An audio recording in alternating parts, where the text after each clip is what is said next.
নমস্কার বন্ধুরা, তোমাদের সঙ্গে আরও একটি সুন্দর ভিডিও নিয়ে চলে এসেছি। তো আজকের ভিডিওটা কিন্তু একটু অন্যরকম হতে চলেছে।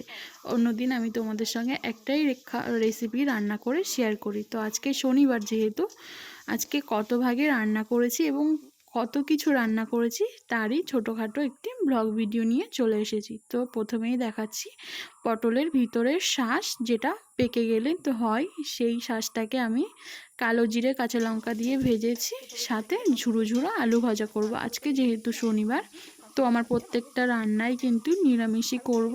আমি নিরামিষের দিন কিন্তু আবার পেঁয়াজ রসুন দিই না। অনেকে আছো যে নিরামিষের দিন পেঁয়াজ রসুন দাও, তো আমি নিরামিষ হলে সেদিন পেঁয়াজ রসুনটাও ইউজ করি না। তো এখানে আমি শুধু কাঁচা লঙ্কা দিয়ে আলুটাকে ঝুরো ঝুরো করে ভেজে নেব। আমার কিন্তু অলরেডি ঝুরো ঝুরো করে ভাজাও হয়ে গেছে, কিছুটা মুচমুচে হবে, এরকম দেখতে হবে ফাইনাল লুক। তো এরকম মুচমুচে আলু ভাজা খেতে কে কে পছন্দ করো অবশ্যই কমেন্ট করে জানিও। তারপরে আমি ভেজে নেব পটল। এই পটলটা, কাঁকরোলটা কিন্তু আমাদের নিজেদের জমিতেই চাষ করা হয়। হয়তো একটু চাষ করতে পরিশ্রম হয়ে যায়, কিন্তু নিজেদের জমির সবজি খেতে কিন্তু বেশ ভারী মজাই লাগে।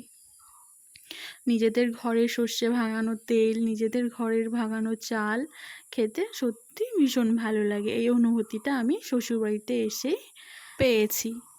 তো দেখো, আমি কিন্তু পটলগুলোকেও ভেজে নিচ্ছি।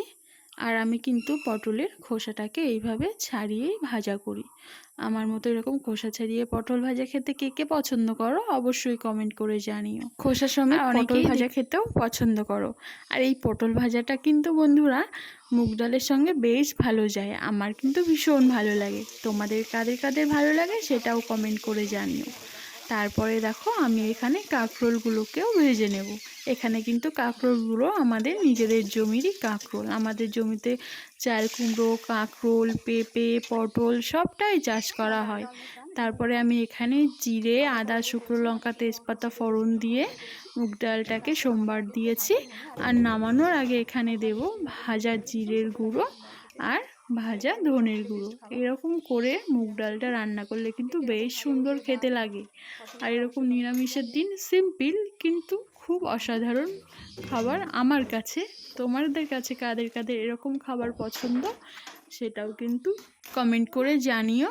তো দেখো, এই যে আমি সব কিছু রান্নাবান্না সার্ভ করে নিয়েছি, আমার ছেলেকে দিচ্ছি।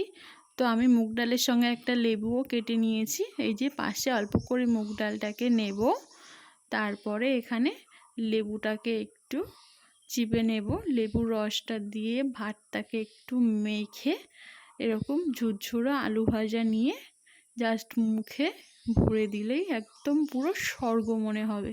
তো এরকম সিম্পল রান্নাবান্না খেতে কে কে পছন্দ করো অবশ্যই কিন্তু কমেন্ট করে জানিও। প্রতিদিন মাছ মাংসর থেকে মাঝে সাঝে এরকম খাবার খেতে বেশ ভালোই লাগে। ধন্যবাদ বন্ধুরা, ভিডিওটি সম্পূর্ণ